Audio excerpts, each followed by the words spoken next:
Halo Sobat Investor, balik lagi nih di ulasan saham bareng US Stock ID. Hari ini kita bakal membedah salah satu raksasa di bursa kita, yang pastinya udah nggak asing lagi buat Anda, yaitu PT Telkom Indonesia atau yang kode sahamnya TLKM. Nah, analisis kita kali ini tuh bakal spesifik banget nyorotin gimana sih prospek dan valuasi mereka di bulan Mei 2026 ini. Oke, tanpa basa-basi lagi, yuk langsung aja kita mulai. Coba Anda perhatikan angka ini, 7,56%. Gede banget kan? Angka ini tuh estimasi imbal hasil dividen atau dividen yield dari TLKM saat ini. Tapi ada satu hal penting nih yang harus kita sepakati dari awal. Kita lagi nggak ngelihat Telkom sebagai saham teknologi yang bakal ngasih growth gila-gilaan yang harganya bisa terbang dalam semalam. Nggak, sama sekali bukan gitu mainnya.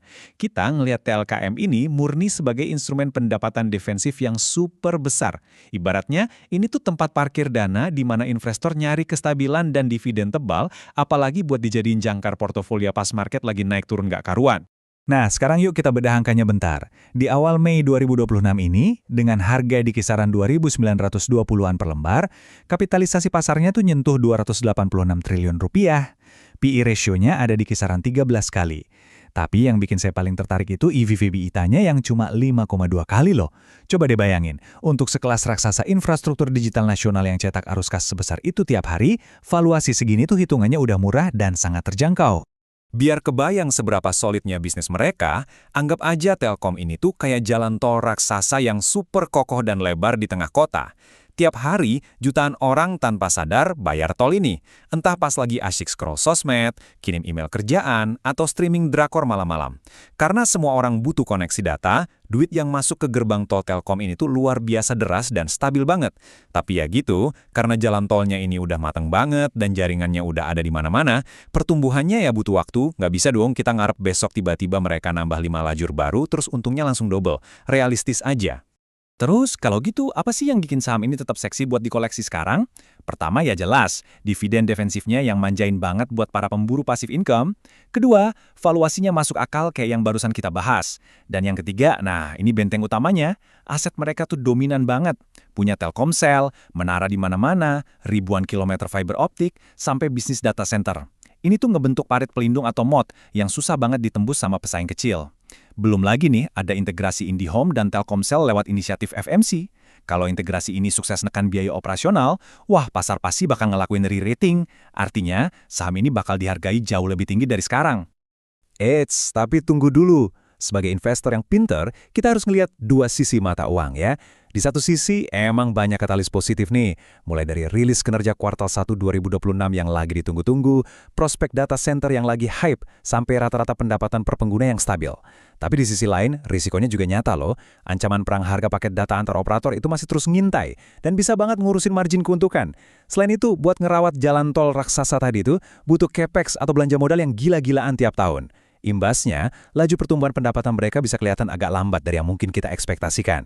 Jadi kalau kita timbang-timbang fundamental dan risikonya tadi, kira-kira harga TLKM ini mau kemana sih setahun ke depan? Ada 3 skenario nih. Skenario terburuk atau bear case, harga bisa aja turun ke 2.500 sampai 2.700 kalau persaingannya makin brutal. Tapi kita fokus aja ke base case, alias skenario wajarnya. Di skenario ini, harga ditargetkan balik ke area 3.400 sampai 3.900. Menariknya, angka base case ini tuh sejalan loh sama konsensus para analis di 3.884. Asumsinya, bisnis berjalan stabil dan pelan-pelan membaik. Dan ya, kalau semua skenario bagus kejadian, bull case-nya bisa bawa saham ini meroket sampai 4.500.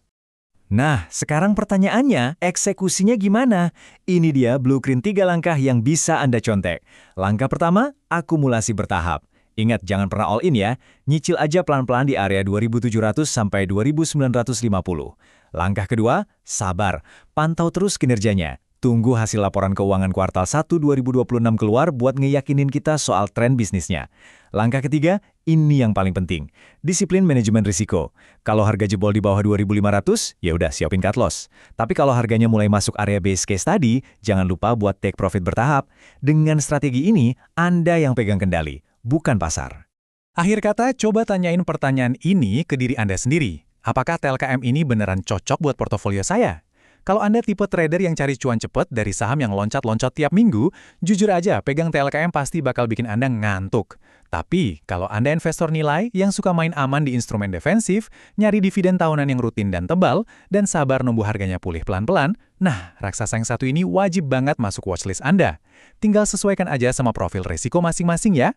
Oke, kalau ulasan ini ngebantu Anda, langsung aja klik tombol subscribe di channel US Stock ID sekarang juga, biar Anda nggak ketinggalan update analisis dan ide investasi menarik lainnya dari kita. Terima kasih udah nemenin saya ngobrol hari ini, sukses terus buat investasinya, dan sampai jumpa di ulasan saham berikutnya.